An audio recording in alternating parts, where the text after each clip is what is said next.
Hello दोस्तों, नमस्कार। मैं रंजीत श्रीवास्तव आप सभी का आइडियल इंस्टीट्यूट के यूट्यूब चैनल पर पुनः एक बार स्वागत करता हूं।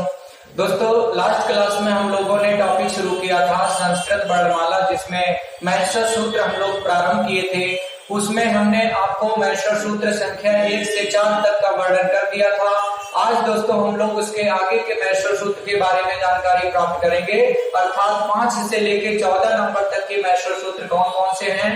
ठीक, इसी में हम लोग व्यंजनों के बारे में जानेंगे। व्यंजन कितने प्रकार के होते हैं उनके बारे में आपको विस्तृत जानकारी प्रदान की जाएगी, बशर्ते आप हमारे इस वीडियो को लास्ट तक समझिएगा। सभी मैश्वर सूत्र आज आपको बिल्कुल याद करवा दूंगा 100% गारंटी के साथ, बशर्ते आप पूरा लेक्चर अटेंड करिए।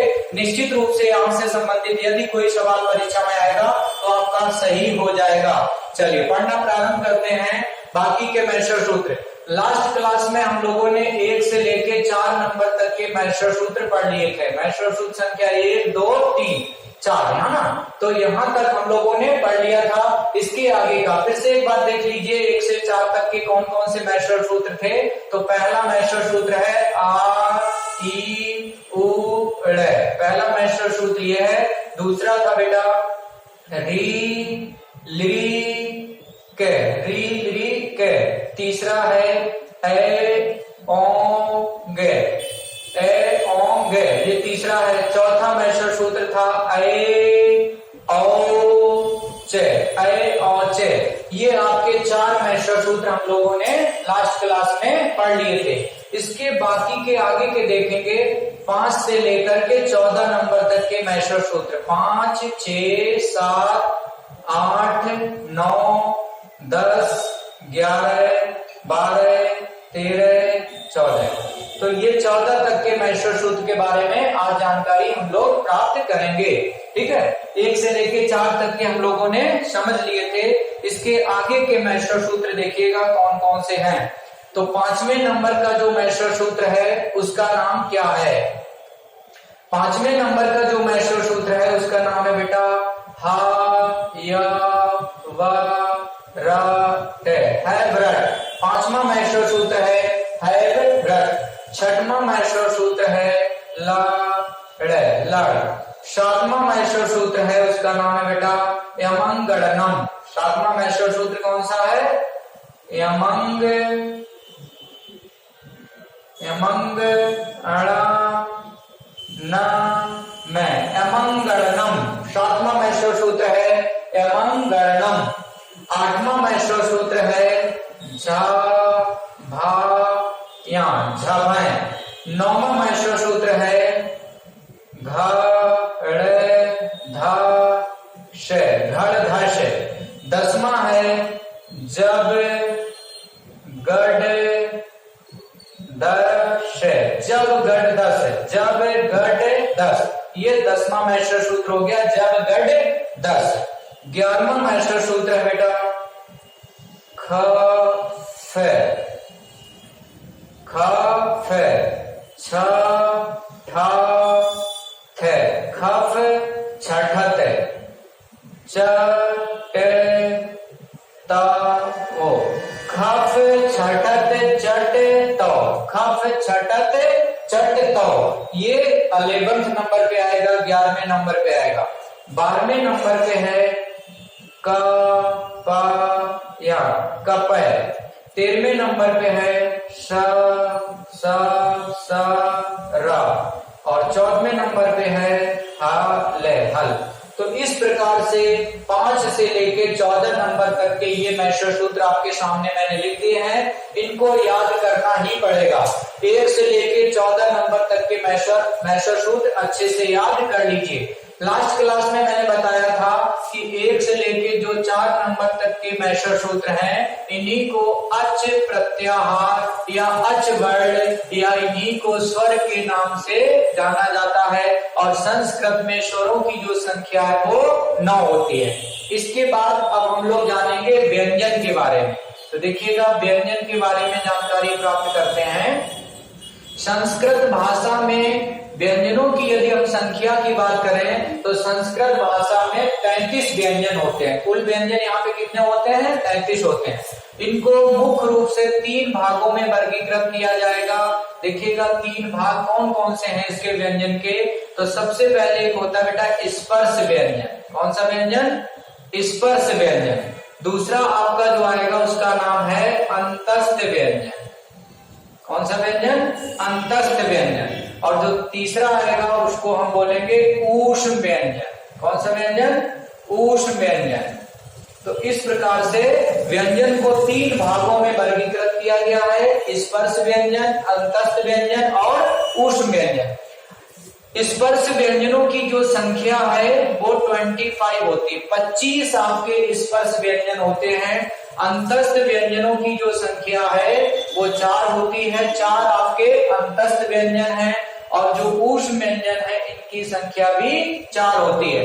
तो इस प्रकार से कुल व्यंजनों की संख्या यदि संस्कृत में पूछी जाए तो 33 होते हैं, 25, 4 29 और 4 33। अब इन सबके बारे में जानकारी प्राप्त कर लेते हैं। स्पर्श व्यंजन कौन कौन से हैं, अंतस्थ व्यंजन कौन कौन से हैं और ऊष्म व्यंजन कौन कौन से हैं। चलिए इनके बारे में पढ़ना प्रारंभ करते हैं। उम्मीद करते हैं ये 14 मैश्वर सूत्र आपने नोट कर लिए होंगे, इनको अच्छे से याद कर लीजिएगा।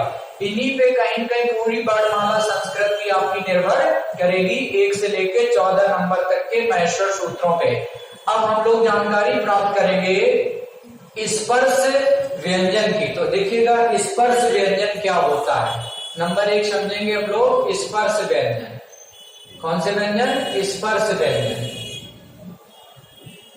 स्पर्श व्यंजन तो इसका जो एक सूत्र है संस्कृत में उसका नाम है काद्योमावसाना। काद्योमावसाना, काद्योमावसाना स्पर्शः, काद्योमावसाना स्पर्शा। ये संस्कृत का बेटा एक सूत्र है, काद्योमावसाना स्पर्शा। इसका मतलब क्या होता है? इसका मतलब ये है बेटा जिसका आदि, यहाँ लिखा ना काद्यो है ना, तो यहाँ पे आदि शब्द छिपा हुआ है ना।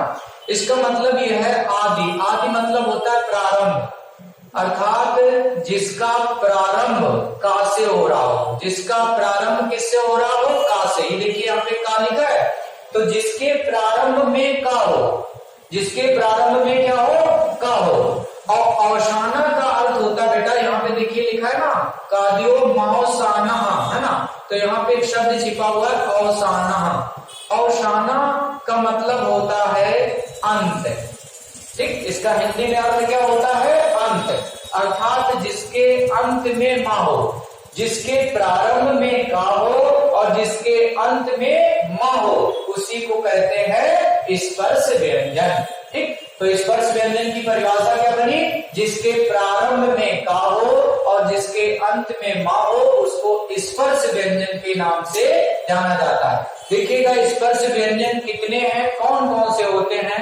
तो यहाँ पर मैं आपको लिख के दिखा रहा हूँ। एक है बेटा इसमें का वर्ग। तो का वर्ग में कौन कौन से वर्ग आते हैं?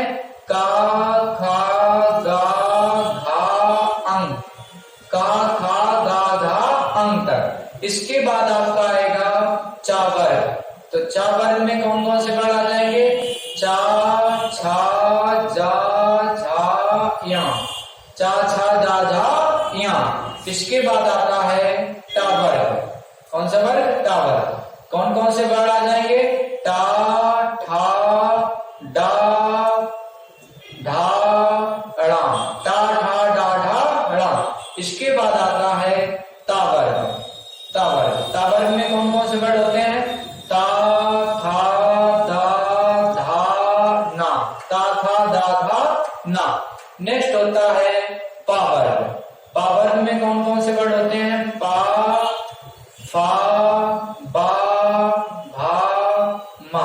पा, फा, बा, भा, मा। यहाँ लिखा था मैंने काद्योमावसाना स्पर्शा, अर्थात जिसके प्रारंभ में का हो और जिसके अंत में मा हो। तो आप देख सकते हैं जिसके प्रारंभ में अर्थात पहला वर्ण कहां से शुरू हो रहा है? का से, और जिसका अंतिम वर्ण कौन सा आया है? मा। तो तो जिसके प्रारंभ में का हो, जिसके अंत में मा हो, उसी को कहते हैं स्पर्श व्यंजन। अब इनकी संख्या की बात करें, कितनी होती है संख्या, तो आप देखिएगा इधर से काउंट करते हैं तो 1 2 3 4 5, इधर से कितने वर्ग दिख रहे हैं, एक वर्ग में 5, और कुल वर्गों की संख्या कितनी है 5, तो इधर से भी 5 है, इधर से भी 5 है, 5 में 5 का मल्टीप्लाई करेंगे तो बन जाएगा 25, अर्थात स्पर्श व्यंजनों की संख्या कितने मैंने लिखी थी यहाँ पे 25। 25 वर्ण जो है इनको स्पर्श व्यंजन के नाम से जाना जाता है। कहां से कहां तक, पांचों वर्ग बोल सकते हैं, का च ट त पे, कचट तक। ये जो कचट तक यानी 5 वर्ग होते हैं, 5 वर्ग के अंदर आने वाले वर्णों को ही स्पर्श व्यंजन के नाम से जाना जाता है। उम्मीद करते हैं स्पर्श व्यंजन आपको बहुत अच्छे से समझ में आ गया होगा। यदि अच्छे से समझ में आया है तो कमेंट करके हमको रिप्लाई जरूर देना कि हमारा ये स्पर्श व्यंजन पढ़ाने का तरीका आपको कैसा लगा, कि आपको याद हो पाया कि नहीं हो पाया। आपसे पूछा जाए स्पर्श व्यंजन कौन से होते हैं, तो ये सूत्र याद रखिएगा, काद्यो मौशाना स्पर्श, अर्थात जिसके आदि में या प्रारंभ में का हो और जिसके अंत में मा है, उसी को कहते हैं स्पर्श व्यंजन। उम्मीद करते हैं आपको शायद अच्छे से समझ में आ गया होगा। अब बेटा हम लोग जानेंगे, अब इसके बाद समझेंगे अंतस्थ व्यंजन। तो देखिएगा अंतस्थ व्यंजन क्या होता है, इसके अंतर्गत कौन कौन से वर्ण आएंगे अंतस्थ व्यंजन के अंतर्गत, ठीक है। तो देखिएगा दूसरे नंबर पे हम लोग पढ़ेंगे अंतस्थ व्यंजन। अंतस्थ व्यंजन, इसमें मैंने बताया कि इसके अंतर्गत 4 वर्ण आते हैं। कौन, कितने वर्ण आएंगे, 4 वर्ण आएंगे। कौन कौन से होते हैं, इन्हीं अंतस्थ व्यंजन को ही बेटा यड़ प्रत्याहार के नाम से जाना जाता है, या इनको यड़ वर्ण के नाम से भी जाना जाता है। यड़ वर्ण कह सकते हैं या यड़ प्रत्याहार के नाम से भी जाना जाता है। यड़ प्रत्याहार के अंतर्गत देखिएगा कौन कौन से वर्ण आ जाएंगे और इसमें महेश्वर सूत्र कौन कौन से आएंगे। इनको यड़ वर्ण या यड़ प्रत्याहार क्यों कहा गया है, तो इसके अंतर्गत 5वां और 6वां महेश्वर सूत्र आएगा। कौन कौन सा महेश्वर सूत्र आएगा, 5वें नंबर का और 6वें नंबर का। अब देखो बेटा 5वें नंबर का महेश्वर सूत्र कौन सा था, तो इस 5वें नंबर का महेश्वर सूत्र जो था उसका नाम था हा या व रा टे, हा या व रा टे है व्रत। और 6वें नंबर का जो महेश्वर सूत्र है उसका नाम था ला ड़े, ला ड़े, ला, ठीक। अब यहाँ पे देखो मैंने लिखा है यड़ वर्ण। तो प्रत्याहार का निर्माण कैसे होता है, किसी भी महेश्वर सूत्र का कोई प्रारंभिक वर्ण या स्टार्टिंग का वर्ण, जैसे यहाँ से मैंने 5वें महेश्वर सूत्र का एक वर्ण लिया है या, ठीक, और 6वें महेश्वर सूत्र का आखिरी वर्ण लेंगे या इति संज्ञक वर्ण लेंगे ड़ा, तो बन गया है जाकर के ये आपका यड़। इस प्रकार से एक प्रत्याहार का निर्माण हो गया। अब इस प्रत्याहार के अंतर्गत कौन कौन से वर्ण आएंगे, कितने वर्ण होंगे, तो इस यड़ प्रत्याहार के अंतर्गत बेटा 4 वर्ण आएंगे। 4 कौन कौन से होंगे, अब या से लेकर के ड़ा तक के वर्णों को काउंट कर लीजिएगा, ठीक। जो पहला वर्ण होता है जहां से शुरुआत होती है उसी जगह से उसको काउंट करना प्रारंभ कर दिया जाता है। तो या से काउंट करिएगा, है ना, या, इसके बाद वा, इसके बाद रा। अब देखो यहाँ टा को काउंट नहीं किया जाएगा क्योंकि ये हलंत वर्ण है, ये संज्ञक वर्ण है, इसको नहीं काउंट किया जाएगा, तो इसको छोड़ देंगे। इसके बाद 6वें महेश्वर सूत्र में पहुंचेंगे तो पहला वर्ण यहाँ पे हमें दिखाई दे रहा है ला, तो केवल ला को काउंट कर लिया जाएगा। ला को काउंट नहीं करेंगे क्योंकि वो हलंत वर्ण है। किसी भी महेश्वर सूत्र का हलंत वर्ण काउंट नहीं किया जाता है। जब प्रत्याहार आप बना रहे हो, प्रत्याहार के अंतर्गत वर्ण आने वाले वर्णों की संख्या गिन रहे हो, उस दौरान इस संज्ञा के हलंत वर्ण को काउंट नहीं किया जाता है। तो इस प्रकार से यड़ वर्ण के अंतर्गत या यड़ प्रत्याहार के अंतर्गत आने वाले वर्ण कौन कौन से हो गए, या, वा, रा, ला। एक प्रश्न यहाँ से और पूछा जाता है, अंतस्थ व्यंजन का सही क्रम क्या है। हिंदी में आप लोगों ने पढ़ा होगा या, रा, ला, वा, या, रा, ला, वा, ये हिंदी में आपने पढ़ा होगा, लेकिन संस्कृत के अकॉर्डिंग ये इनका क्रम गलत है। संस्कृत के अनुसार इनका जो सही क्रम होगा अंतस्थ व्यंजन का वो कुछ इस प्रकार से है, या, वा, रा, ला। पहले या आएगा, इसके बाद वा, उसके बाद रा, फिर ला आता। इसको नोट कर लीजिएगा, यही सही क्रम है, ये सही क्रम है ना। अंतस्थ व्यंजन का सही क्रम क्या होगा, तो या, वा, रा, ला, ये इनका सही क्रम लिखा है। बट हिंदी में आपसे पूछा जाए कि अंतस्थ व्यंजन का क्रम क्या है, तो या, रा, ला, वा, ये होता है ना हिंदी में, और संस्कृत में या होता है। इन्हीं को अंतस्थ व्यंजन के नाम से जाना जाता है। अंतस्थ व्यंजनों की संख्या कितनी है, 4 बताएंगे। कौन कौन से वर्ण आते हैं अंतस्थ व्यंजन के अंतर्गत, तो आपके सामने ये मैंने लिख दिए हैं, आपको शायद अच्छे से समझ में आ गए होंगे। ठीक है, चलो इसके बाद अब हम लोग पढ़ते हैं बेटा ऊष्म व्यंजन। तो देखिएगा ऊष्म व्यंजन क्या क्या है, कौन कौन से हैं ऊष्म व्यंजन।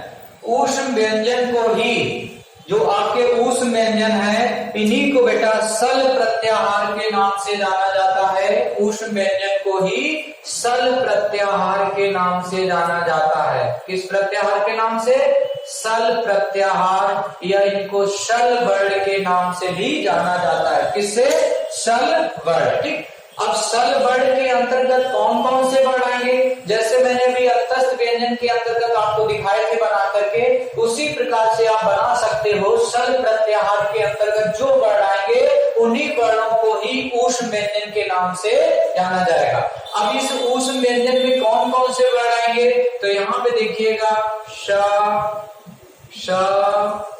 स और हा, ये जो 4 वर्ण मैंने यहाँ पे लिखे हैं, यही सल प्रत्याहार के अंतर्गत आएंगे। आप आराम से बना के देख लेना। ठीक, अगर कोई समस्या आए सल प्रत्याहार के अंतर्गत कौन कौन से वर्ण आएंगे और कितने वर्ण आएंगे, अगर इसमें कोई समस्या आए तो कमेंट करके हमको जरूर बताना कि हम नहीं बना पा रहे, इसमें हमें समस्या आ रही। यदि बन जाए तो हमको रिप्लाई जरूर दीजिएगा। सल प्रत्याहार के अंतर्गत 4 वर्ण आएंगे, कौन कौन से होंगे, तीनों सा और हा। ये जो सा है, इसमें तीनों सा के बेटा नाम होते हैं अलग अलग। ये जो पहला सा लिखा है, इस पहले सा को तालव्य सा कहा जाता है। दूसरे नंबर पे जो सा लिखा है, इसको मूर्धन्य सा कहा जाता है। और तीसरे नंबर पे जो सा लिखा है, इसको दंती सा के नाम से जाना जाता है। अभी हम आपको उच्चारण स्थान समझाएंगे, तब इनके नाम आपको स्पष्ट हो जाएंगे और अच्छे से कि इन सा के नाम स्पेशली क्या है संस्कृत में। तो तालव्य सा, मूर्धन्य सा और दंती सा के नाम से इनको जाना जाता है। तो ये हो गए बेटा आपके ऊष्म व्यंजन। तो व्यंजन की संख्या टोटल मैंने बताई 33। कितने प्रकार के होते हैं, 3 प्रकार के होते हैं, स्पर्श व्यंजन, अंतस्थ व्यंजन और ऊष्म व्यंजन। ठीक, शायद ये आपको अच्छे से समझ में आ गया होगा। इसके बाद 1-2 पॉइंट और यहाँ से कुछ इंपॉर्टेंट है, उनको भी समझ लेते हैं। जैसे कभी कभी एग्जाम में पूछ दिया जाता है संयुक्त स्वर और संयुक्त व्यंजन के बारे में, तो जानकारी प्राप्त कर लेते हैं संयुक्त स्वर और संयुक्त व्यंजन। तो पहले जानते हैं संयुक्त स्वर। देखिएगा बेटा, सबसे पहले समझेंगे संयुक्त स्वर। संयुक्त स्वर वे स्वर जो 2 वर्णों से मिलकर के बनते हैं, उन्हीं को संयुक्त स्वर के नाम से जाना जाता है। या यूं कह सकते हैं, वे स्वर जो 2 स्वरों से मिलकर के बने, उन्हें संयुक्त स्वर के नाम से जाना जाता है। संस्कृत भाषा में संयुक्त स्वरों की संख्या 4 होती है। 4 आपसे पूछा जाए संयुक्त स्वर कितने हैं, तो आप बताएंगे 4 आपके संयुक्त स्वर होते हैं। कौन कौन से वो वर्ण हैं जो संयुक्त स्वर की श्रेणी में आते हैं, तो इसके अंतर्गत आपको 4 वर्ण याद रखने हैं। वो कौन कौन से हैं, देखिएगा, ए, ऐ, ओ, औ। हालांकि यहाँ पे जो मैंने ये क्रम लिखा है, ये हिंदी के अनुसार लिखा है, लेकिन संस्कृत के अनुसार इनका जो सही क्रम होगा संयुक्त स्वरों का, वो ये रहेगा कुछ इस प्रकार से, ए, ओ, ऐ, औ। ये संस्कृत के अनुसार सही क्रम लिखा है। अगर आपसे कहा जाए कि संयुक्त स्वरों का सही क्रम क्या है, तो आप आप इस प्रकार से बताएंगे ए ओ ए औ, लेकिन हिंदी में कुछ इस प्रकार से लिख दिया जाता है ए ओ औ। तो ये आपके जो चार यहाँ पे मैंने वर्ण लिखे हैं, इन्हीं को संयुक्त स्वर के नाम से जाना जाता है। इसके बाद कभी कभी परीक्षा में पूछ दिया जाता है कि ये जो संयुक्त स्वर है वो कौन से स्वरों से मिलकर के बने हैं, तो ये भी इंपॉर्टेंट चीज है, इसको भी समझ लीजिएगा। जो आपका पहला वर्ण है ए, इसका निर्माण किससे होता है, तो इसका निर्माण बेटा आ प्लस ई से होता है। आ प्लस ई इक्वल टू ए बनता है, ठीक। इसके बाद देखिएगा आपसे पूछा जाए ए का निर्माण कैसे होगा, तो एक हम इसमें विशेष बात आपको पहले समझाते हैं। यहाँ पे जितने भी संयुक्त स्वर हैं, इनमें पहला जो वर्ण होगा वो सभी में आ रहेगा, ठीक। इनका जब निर्माण आप करें कि ए ओ का निर्माण कैसे होता है, तो सबके निर्माण में जो पहला वर्ण रहेगा वो आ रहेगा, ठीक। आगे बाद में आपको कैसे समझना है, देखो जब छोटा बड़ा लिखते हैं तो उसमें आ के बाद क्या आता है, ई आता है, तो आ के साथ ई मिला देंगे तो बन जाएगा ए। अब यहाँ पे आपको ए का निर्माण करना है, तो इसके लिए क्या करना है ध्यान दो।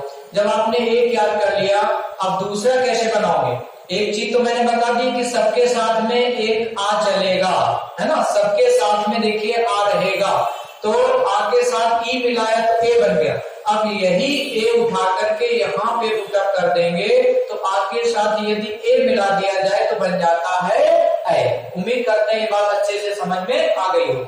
इसके बाद देखो, अब आ के साथ में यदि देखो छोटा बड़ा लिखते हैं तो आ के बाद क्या आता है, ई लिख चुके हैं आप। अब ई के बाद क्या आएगा, तो ऊ आएगा, तो यहाँ पे लिख लो ऊ। तो आ के साथ यदि ऊ मिला दिया जाए तो बन जाएगा ओ।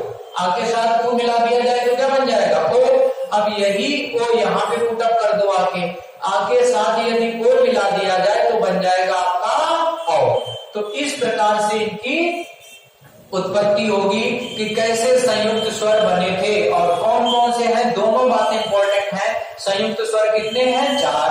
कौन कौन से हैं, ए ओ, ये चार हो गए। इनकी उत्पत्ति कैसे होती है या इनका निर्माण कैसे होता है, तो यहाँ स्ट्रक्चर बना करके मैंने समझाने का प्रयास किया है। उम्मीद करते हैं ये बात आपको अच्छे से समझ में आ गई होगी। नहीं आई है तो वीडियो को एक दो बार स्किप करके देख लेना या पीछे बैक करके देखेंगे तो आपको अच्छे से समझ में आ जाएगा। अब हम लोग समझते हैं संस्कृत भाषा में संयुक्त व्यंजन। संयुक्त स्वर है जैसे, ऐसे ही संयुक्त व्यंजन भी होता है। संयुक्त व्यंजन कितने हैं और कौन कौन से हैं और उनका निर्माण कैसे होता है ये भी समझ लेते हैं। तो आप जानेंगे संयुक्त व्यंजन। संयुक्त व्यंजन संस्कृत भाषा में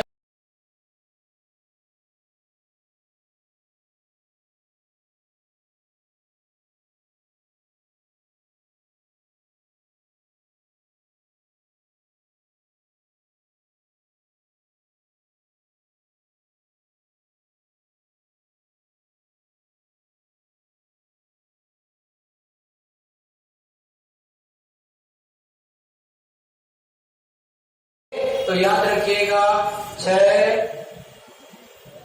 त्रा और ज्या।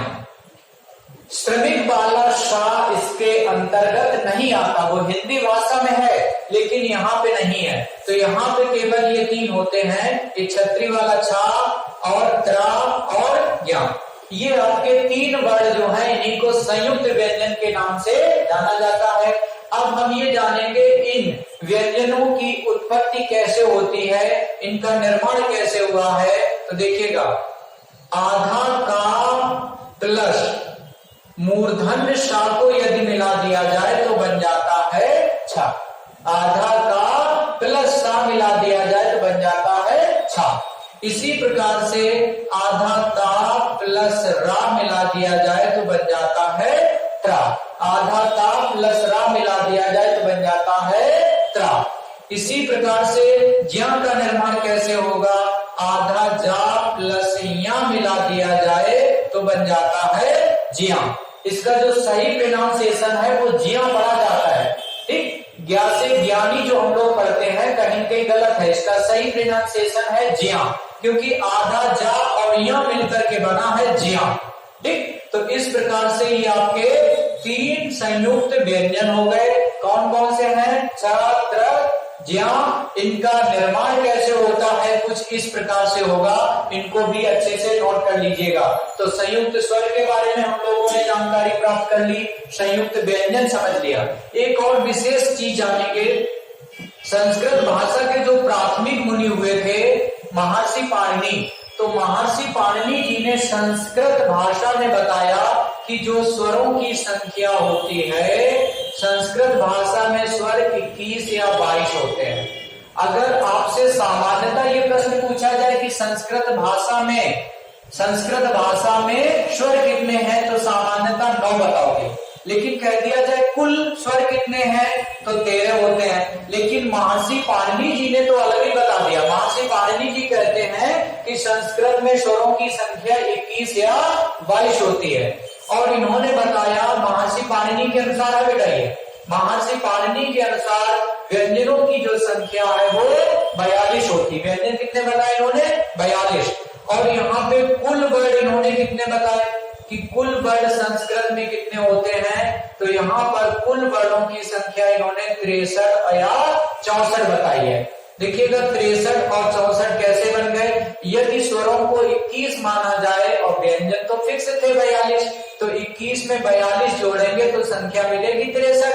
लेकिन यदि स्वर 42 माने जाए तो 42 में यदि स्वरों की संख्या 22 मानी जाए तो 22 के साथ में व्यंजन 42 मिलाएंगे तो ये संख्या बन जाएगी 64। तो इस प्रकार से पाणिनि शिक्षा के अनुसार कुल वर्णों की संख्या संस्कृत में 63 या 64 होती है। तो इस बात को भी अच्छे से नोट कर लीजिएगा। पाणिनि के अनुसार स्वर कितने हैं? 21 या 22। व्यंजन कितने हैं? 42। कुल वर्ण कितने होते हैं? 63 या 64। दूसरी बात, अभी मैंने आपको स्वर की कैटेगरी समझाई थी कि स्वर की जो कैटेगरी है वो 3 प्रकार के होते हैं। एक आपका ह्रस्व स्वर, दीर्घ स्वर और प्लुत स्वर।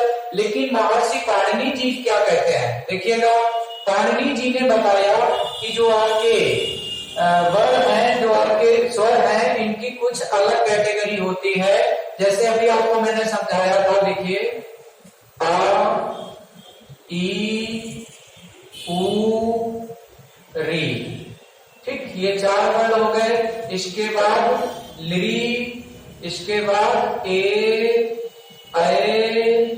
ओ, ये जो मैंने यहाँ पे 9 वर्ण लिखे हुए हैं, यही संस्कृत भाषा के मुख्य स्वर के अंतर्गत आते हैं। ठीक, अब यहाँ पे देखिएगा, ये जो प्रथम 4 यानी आ, ई, ऊ, री, इनके 3 रूप होते हैं बेटा। कौन कौन से 3 रूप होते हैं? इन चारों वर्णों का ह्रस्व रूप भी होता है, इन चारों वर्णों का दीर्घ रूप भी होता है, और इन चारों वर्णों का प्लुत रूप भी होता है। यानी 3 रूप होते हैं। इस आ का ह्रस्व रूप भी होगा, इस आ का दीर्घ रूप भी होगा, इस आ का प्लुत भी होगा। यानी इसके 3 नाम चलेंगे, 3 रूप होंगे। ई के भी उसी प्रकार से 3 होंगे। ये 3 समझ पा रहे हैं ना कौन कौन से? यानी छोटा आ जो है, इसका ह्रस्व भी होता है, इसका दीर्घ भी होता है, और इसका प्लुत भी होता है। अकॉर्डिंग टू महर्षि पाणिनि जी ने बताया कि आ का ह्रस्व, दीर्घ, प्लुत तीनों होता है। उसी प्रकार से ई का भी 3 रूप होते हैं। यानी इसका ह्रस्व भी होता, दीर्घ भी होता, प्लुत भी होता। तो 3 यहाँ पे संख्या लिख दिया मैंने। इसी प्रकार से ऊ का भी 3 रूप होते हैं, 3 प्रकार होते हैं। ह्रस्व भी है, दीर्घ भी है, प्लुत भी है। ठीक, जो यहाँ पे मैंने री लिखा है, इसका भी 3 रूप बताए थे महर्षि पाणिनि जी ने। यानी ह्रस्व भी होता है, दीर्घ भी होता है, प्लुत भी होता है। ठीक है, तो यहाँ पे वर्णों की संख्या कितनी हो गई? 3, 3, 6, 3, 3, 9, 3, 6, 12। 12 आपने यहाँ पे समझ लिए। इसके बाद यदि हम ली की बात करें तो यहाँ पे ध्यान दीजिएगा, ली का जो है ह्रस्व होता है और प्लुत होता है, लेकिन इसका दीर्घ रूप नहीं होता है। क्या नहीं होता है? दीर्घ रूप। तो नोट करके यहाँ पे लिख लीजिएगा आप लोग। ठीक, ली का दीर्घ रूप नहीं होता है। ली का नोट करके लिख लो, लिरी का दीर्घ रूप नहीं होता है, दीर्घ रूप नहीं होता है। बहुत ही अच्छा प्रश्न है, बहुत बार परीक्षा में ये पूछा जाता है। ठीक, किस स्वर का स्वर की श्रेणी में आता है लेकिन उसका दीर्घ रूप नहीं होता है? तो लिरी का दीर्घ रूप नहीं होता है, नहीं होता। ये महर्षि पाणिनि के अनुसार कुछ इंपॉर्टेंट प्रश्न है, परीक्षा में पूछे जाते हैं, तो अच्छे से समझ लीजिएगा। लिरी का दो रूप होते हैं, कौन कौन सा? रस रूप होता है, प्लुत रूप होता है, लेकिन दीर्घ रूप नहीं होता है। ठीक, यानी लिरी का दीर्घ नहीं बनता है। ठीक है, इसके बाद बाकी के जो चारों वर्ण यहाँ पे लिखे हुए हैं, जिन्हें संयुक्त व्यंजन संयुक्त स्वर के नाम से जानते हैं, इनका देखिए कौन कौन सा रूप होता है। तो इसका ए का दो रूप होते हैं, ऐ के भी दो रूप होते हैं, ओ के दो रूप होते हैं और औ के भी दो रूप होते हैं। इन चारों के दो दो रूप होते हैं। ठीक, कौन कौन से होते हैं? तो एक रूप मैंने देखा कि नहीं होता है, कौन सा नहीं होता है? तो यही बात यहाँ पे नोट करके लिख लो। ये जो आपके संयुक्त स्वर लिखे हुए हैं, इनका चारों का ह्रस्व रूप नहीं होता है, इन चारों का ह्रस्व रूप नहीं होता है, ह्रस्व रूप नहीं होता है। बहुत इंपॉर्टेंट प्रश्न है ये। ए, ऐ, ओ, औ का ह्रस्व नहीं होता है, तो कौन कौन सा रूप होता है? अगर ह्रस्व नहीं होता है तो इनका दीर्घ होता है, प्लुत होता है। इसलिए यहाँ पे संख्या दो दो लिखी गई, क्योंकि दो दो रूप होते हैं।